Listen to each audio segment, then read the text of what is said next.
In the Karen Reed case, you know that dog bite book that the special prosecutor Hank Brennan showed to the dog bite expert Dr. Marie Russell last week? Well, guess what? He should have read it. It supports her position.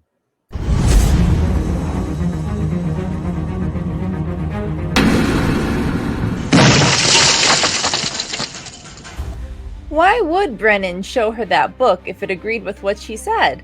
I'm Lainey Law. And I'm attorney Andrew Myers. And you know, Andrew, our viewers have pointed out something which, we saw what happened with the expert and how attorney Brennan came up and was just like, well, have you read this book? And we never thought to read it, but it looks like some people in the comments have, and that's what we're going to be talking about today. Yeah, our commenters are pretty bright people. They keep us honest, but they also try and keep the rest of the world honest. And we have the top 10 comments of the last week. Last week, one of the big things was the second voir dire hearing of Dr. Marie Russell. And the special prosecutor, Hank Brennan, had shown her a book and asked her if she ever read it. And she never had read it, but she took a look and she said she didn't see that any of the authors actually had degrees. But so our first commenter is Kid's Mom at 928. And she says, thank you, Andrew. Common sense indicates there are big problems with the investigation. Something stinks and an innocent woman's life on the line. Mr. Brennan, do you want to have that stricken? Absurd interference by this judge. And that refers to the fact that when he showed the book to Dr. Russell, she looked at it, and that's when she said, this doesn't indicate that the authors have any degrees. And the whole courtroom erupted. And when they calmed down, the judge said to Hank Brennan, Mr. Brennan, do you want to have that stricken? I mean, she's helping them along. I mean, he didn't move to have it stricken. I mean, out of the situation.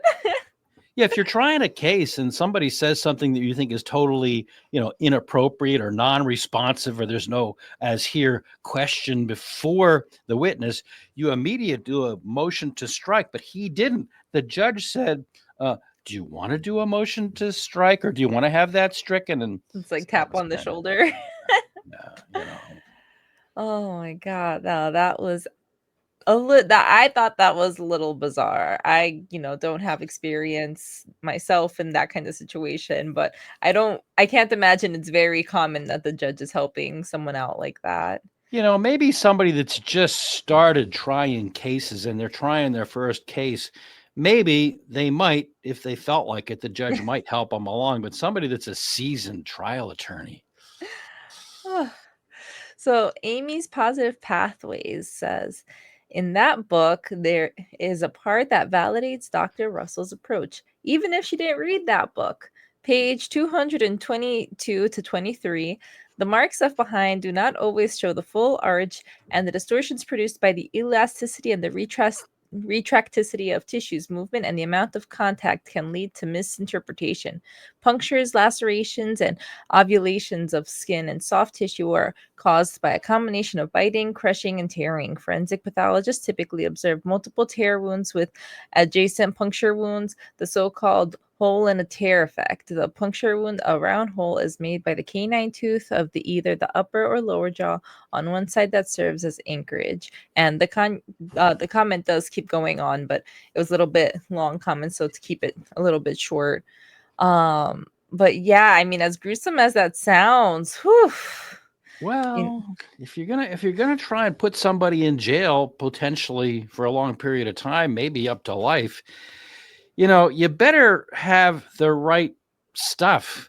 Well, you better have the right stuff, but you better have the ducks lined up in the row and not present something that you think is helpful to your side, but then it helps the other side. It's just, so it's a bit of an embarrassment, I would say, for the special prosecutor and the whole Commonwealth team. They have 3 attorneys of record, and, couldn't somebody have read the book before they, flashed it around in the courtroom? Yeah, that's insane to not even know the contents of the book. And, I guess it is funny. I mean, did you read this book? Because it agrees with everything you're saying. Like, oh, okay, thanks. So that's kind of so. We want to thank Amy's Positive Pathways. She has been one of our regular viewers and commenters, and we appreciate that. The next one, Laura Manjurea, I don't know if I'm saying that right, 2043, says, "It always makes my Saturday to wake up and see a video from you. I've never seen a person deemed an expert need to be redeemed again. Dr. Russell is well qualified. I mean, I've never taken my child, a dog, to a vet." I think that's a good point, because they're an expert and you're not an orthopedic physician. Well, yeah, that's a veterin. Where else are you gonna see the dog bites? Yeah. Yeah, a vet hopes he doesn't see dog bites. Although I like yeah, Lily the kind vet of snapped when yeah, the vet's she hoping they didn't see it, but yeah, pediatrician when Lily was anything. having her nails cut a couple of weeks ago, we held her back, but she didn't like that. But anyhow, so Aw. that's a good comment too. No, if anything's meant for the emergency room, it's a dog bite. I went to the doctor's office yesterday actually, and I would never take a dog bite to the doctor's office, because when you go to the doctor's office, you are being held hostage. Wait in that room by Yeah. yourself for like half an hour. How many times have you got to the doctors and they just abandon you in the room and say, so and so will be right with you, or just wait for the next person, and then you're there for literally over half an hour wondering why they want to hold you hostage today. So no, the kids, dog bites, everything's going to the emergency room. Well, instead of waiting, you have to take your YouTube along, take your device along, and watch about the law. There's only so Really? much scrolling. Oh my god, our brains are already melting from technology. We appreciate you guys choosing to educate yourselves and watch our videos, but there's only so much scrolling you can do in a doctor's office. So Happy HK369 says, "How many more experts to convince that it was not a vehicle accident and the judge approved this motion was out of this world? With all due respect, I don't understand how she's still a judge. Great show, Mr. Myers and Laney." So we're picking up some positive vibes here. Yeah, no, thank you so much for the compliments, but the whole situation is weird. I mean, the thing is, I agree with the thought, whereas if you showed those injuries to someone and you had to like tell them to pick, is just like, was this a dog? Was this a car? I mean, I felt like in the first trial, the expert that they had confirming the injuries, like saying, oh, it was, what were the words?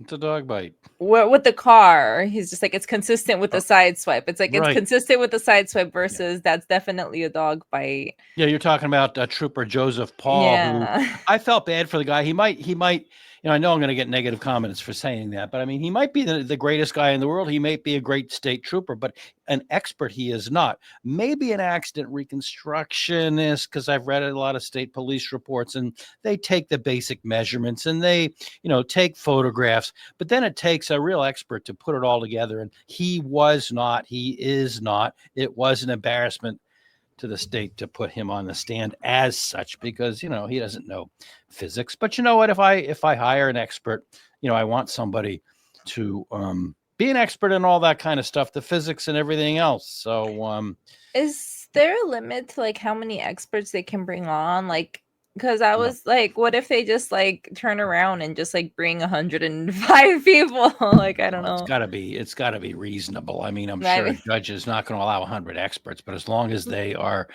the only real touchstone is it relevant? Does it help the jury understand? Does it help the trier of fact understand an issue in the case? And so the other thing I take from this comment is that, I strongly believe that in that Dr. Russell was allowed to testify in the first trial, I can't see how legitimately she could be precluded from testifying in the second trial. And if she is, I would certainly think that would be an appellate issue should there be a conviction. And I don't think there's going to be a conviction, but you never know.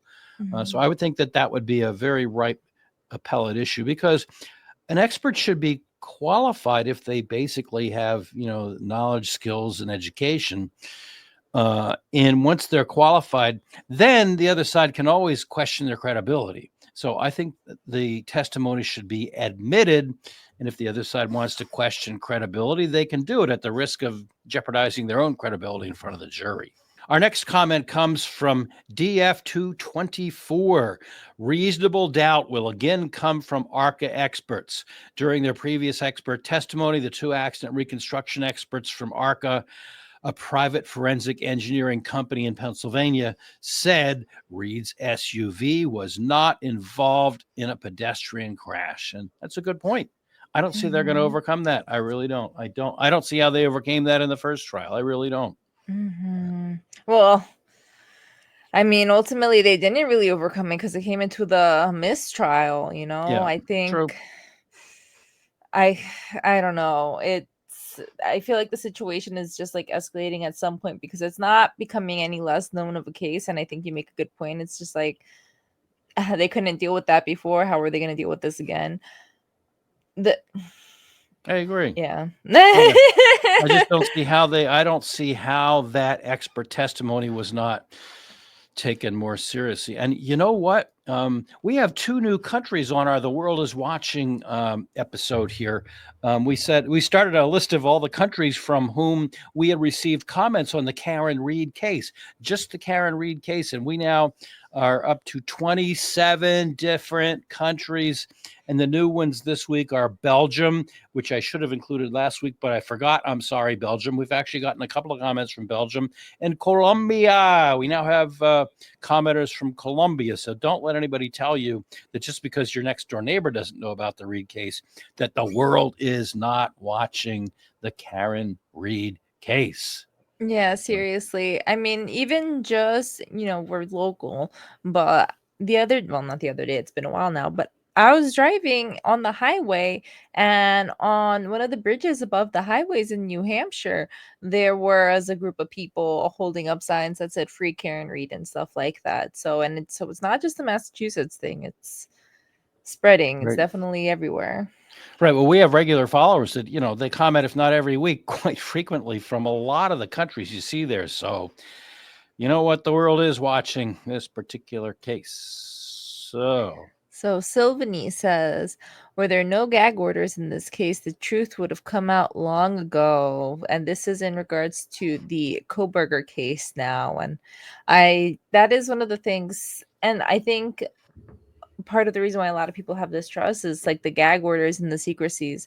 I think that, there's a certain, extent they need to be in place in order to ensure a fair trial. I mean, we just saw that we had to move this court case into another district because it's such a small town and it spread so fast and there's so much happening and so much rumors and everything that they are trying to keep things in control. But it almost feels like the gag order has made everything blow up more because people feel so burnt by it. They feel like they can't trust the government. Why is the government hiding it? yeah, this is a common theme that we've heard from the very, very beginning in this case, when both sides actually assented to the non-dissemination order. And so, people say this side is being secretive or that side is being secretive. Last week there was an ex parte hearing that had been scheduled. An ex parte, I think most of our viewers know what that means, is one side files motions and the judge only hears that side and not the other side. It's ex parte without the other side.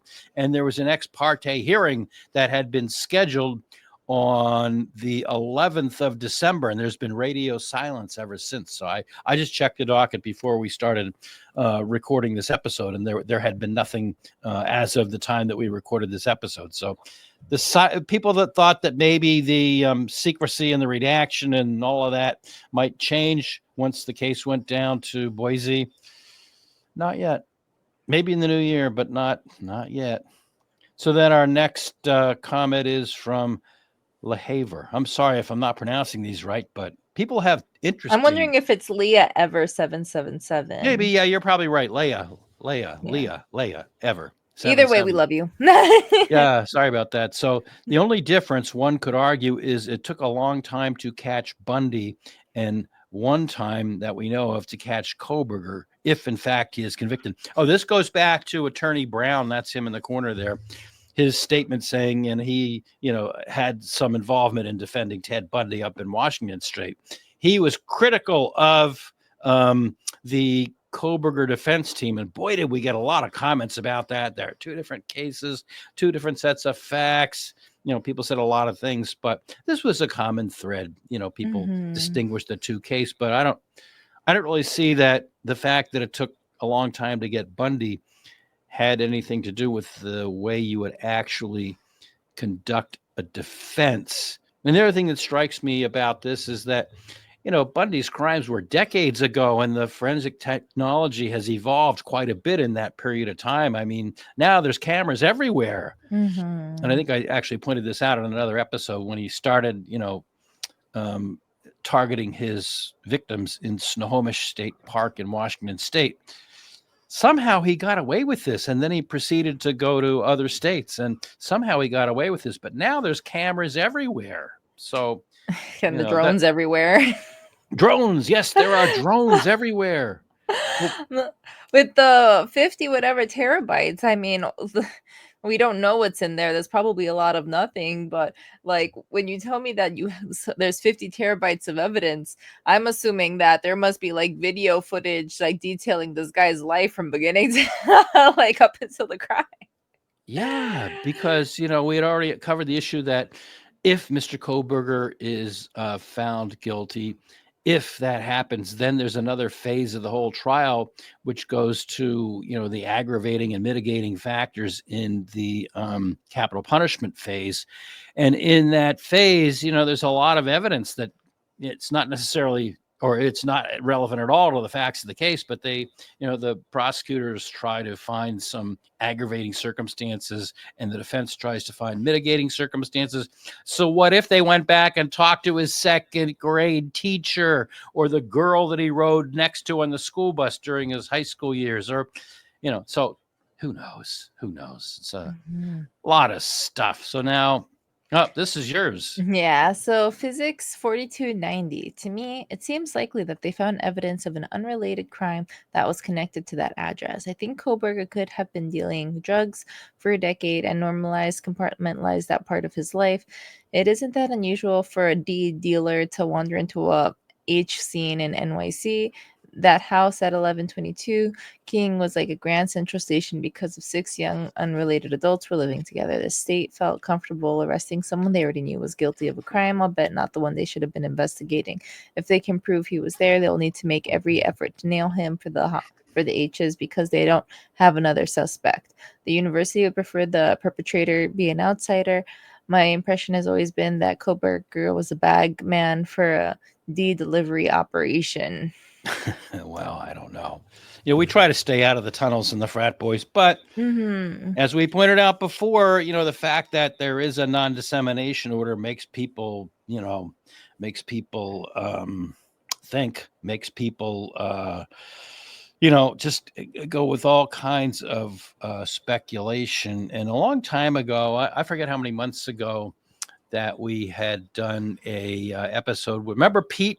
Poor guy's had a lot of health issues this year, but he's still around. And he has his own theory. I have my own theory. And we're like, I'd say 85, 90% aligned. And, I think that I think it does have something to do with a party house being, a euphemism for what did you say? A D house? I think definitely D's did play into this, and I know it's a not popular opinion, but I don't see how it didn't play in somehow. So, yeah, you can go to his channel, and he will tell you what he thinks, and I agree like 85, 90% with what he thinks.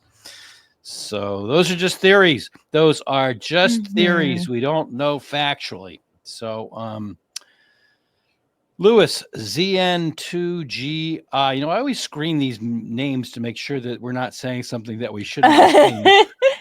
Because, did you ever drive around, you see these vanity plates and you sit and you think and, you try and figure out how they get away with that. Yeah. Half the time. And every now and then they say that the Department of Motor Vehicles has a person that's the censor that screens out bad stuff. But every now and then they get away with one and you look at it and you say, how could he not have known that meant? But anyhow, I don't think this one means anything other than the person who told us. If he did it, he did it. But if the prosecutor is so dead set on this guy, where's the smoking gun? Is there a witness or something or video? Every new bit of valid info seems to point more to cover up than anything.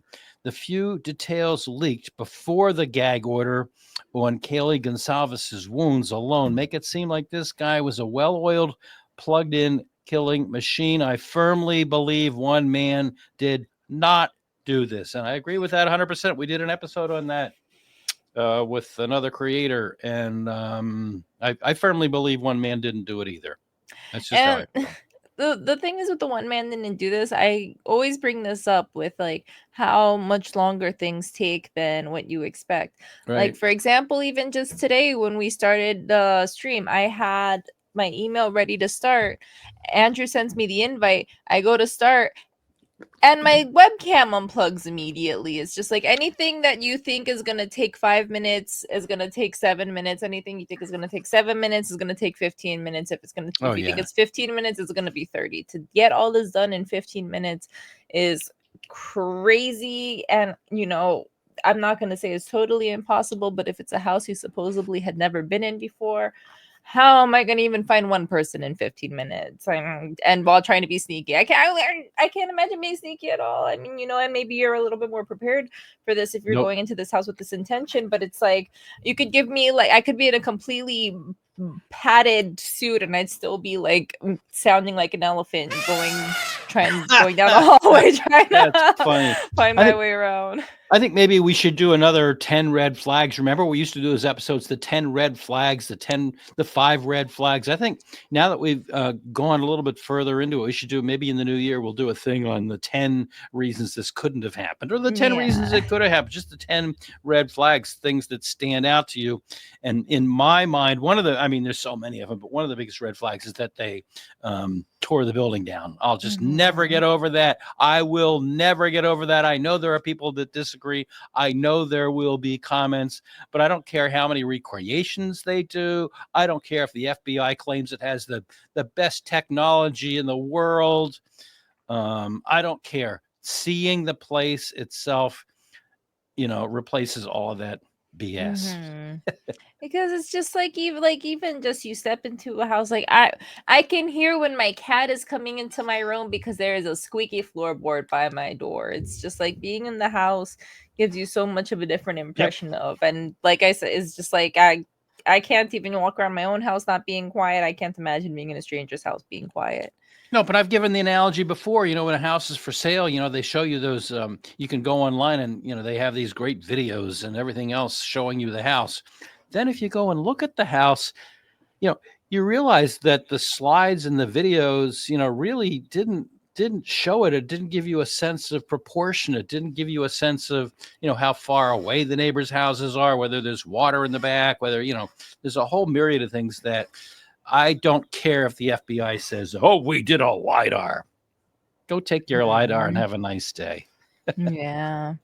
So J. Brimble, 1957. The Koberger case is so disturbing. Those young adults who were just starting to make their own way in the world were so violently taken. The tragedy is beyond comprehension.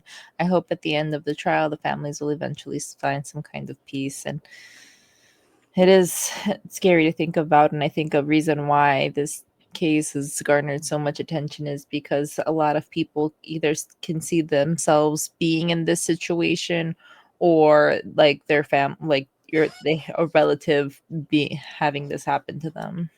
Yeah, it's got to be tough going into the holiday seasons. I mean, it is tough going into the holidays. It's tough every day of the year, 365 days of the year, 366 days in a leap year. It's just, but the holidays are especially difficult. And so we need to mention in every single episode that, this is about the 4 victims, Madison Bogan, Kaylee Gonsalves, Ethan Chapin, and Xana Kernodle. And so I just wanted to make sure that we did mention that, because in the end, that's what it's all about. Usually the focus is on Koberger, and he's entitled to a presumption of innocence, folks. And so we just need to remember that it is about the 4 that you see there. And I'm surprised sometimes, No, at the end of the episodes, I always say, "Oh, be nice, be kind, blah blah blah." And I say to people, please don't do the name calling thing because I do edit it out. I do, I really don't like the name calling thing. But I am surprised at the quality of some of the comments we get, especially the one we got this week from the commenter who actually got the book. I don't know if she bought it or I saw it I actually did a quick review. The page citation is awesome. Yeah, I actually went on Amazon.com and it is if you type in, and maybe it's only because of this, the Karen Reed case, I don't know, but I went on to Amazon.com and I typed in, dog bite expert, and it was right at the top. There it is. So it's available. You can buy it. I don't know if she bought it or she got it on Kindle, probably Kindle, because it's a lot cheaper and faster. But so we invite, great comments like that. Thank you very much. I'm just never, my mind is boggled by the quality of some of the comments that we get. So I don't know, in the new year, do you think we should keep doing the top 10 pithy comments of the week, or should we look for something else to do midweek? I definitely want to hear what you guys think, but I definitely appreciate going over the comments. And I think a lot of you guys seem to like that we go back and review the comments and see what people have to say. Because this episode was a great example. I feel like there's a lot of insight to gain and a lot of things that you don't think about. So do let us know in the comments. Although you mentioned the 10 ideas or 10 reasons why it couldn't have happened in 15 minutes or things like that. So there's infinite possibilities. We're going to have to look and see how we're going to spice things up for you guys in the new year. Yeah, so let us know if there are things you'd like us to do. A couple of weeks ago, we asked whether people wanted us to do a Ted Bundy quick episode, and we got some positive comments about that. The other things, I've been watching closely, but we haven't done anything on. Obviously, Luigi, that's a big, huge case, and I just didn't feel that I was ready to comment on that case because the details are gruesome and the details are changing every day. So should we do Luigi? Should we do the drones? And what else was I thinking? There's another big case out there that I'm not thinking about right now. Sarah Boone's all done. So much stuff going on. She's done. But the drones, I thought, I'm working on a short right now on the drones. That should be out pretty soon. But I thought by now, as we record this episode, it's now been a month since the first, real sighting was reported. And I thought by now we would know. But I mean, it's just mind-boggling that, the experts are blaming people that, they're just seeing airplanes and helicopters. No, maybe some people are.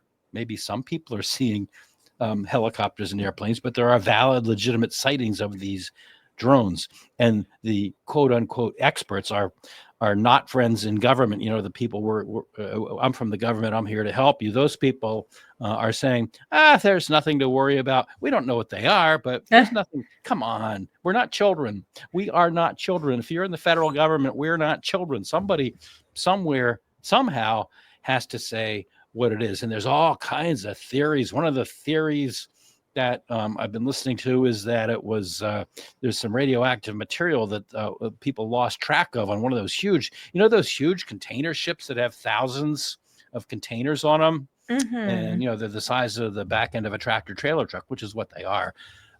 And the one theory is that some radioactive material has gotten lost, and so the various agencies are looking for it. They started in New Jersey, then they crossed over into Long Island and Manhattan and Pennsylvania. Now they've been seen out west. So we don't know.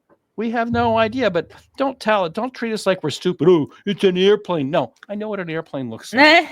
All I know is that if I see any drones in my backyard, I'm buying a BB gun and shooting down the next one. That is illegal activity. If it's a BB gun, they're on my property. They're saying that some of them are the size of SUVs. So a BB gun's not going to do anything. Coming for the wings. Yeah, there was a Supreme Court case right after World War II when commercial aviation was really taking off, literally and figuratively. There was a case that went all the way to the Supreme Court. Somebody actually had sued an airline because he didn't want the airplanes flying over his house.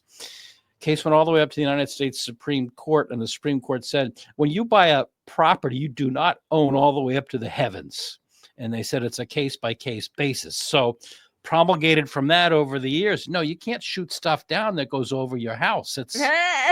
Now, there are people in other states that have said, that thing flies over my house. So I don't know. I'm on their team. So, I don't mean to disparage the Southern accent. I love people in the South, and I've actually had family down there. I've had friends down there, so I didn't mean to disparage anybody by using that accent. But there are people that are saying, yeah, one of them things flew over my house, I'd bring it down. I'm about to go get a pellet gun right now. So now that I've eliminated everybody in the South from ever viewing or subscribing to our channel, I don't know. Do you have any final thoughts? They gotta comment down below if they're from the South and they still watch our channel. I apologize. No, they know we're teasing. Oh, so is there an airplane emoji that we can have people comment because the drones are watching? Comment your airplanes down below. Please, if you liked this video, consider giving it a thumbs up and subscribe to our channel if you haven't already. Thank you guys. We've said thank you for this before, but I'll say thank you for this again. Thank you guys for 10,000 subscribers. Yeah, thank you. I'll say this. If I'm working on a short on the drones, but if we get 10 airplane emojis, only then will we do the drone full-length episode. Ooh, see, now you guys have a reason. Now you guys have motivation. Comment those airplane emojis if you want to see the drone video. No airplane. The tunnels, there's tunnels, there's airplanes. No airplanes. No drones. Whether you are in the grocery store, the gas station, or anywhere else, please remember to be kind to people. You don't know what they're going through. And the same goes for our comment section. We want you to comment, but be nice, be kind, be positive if you can. And thank you for watching. Be sure to like and subscribe. Have a good one.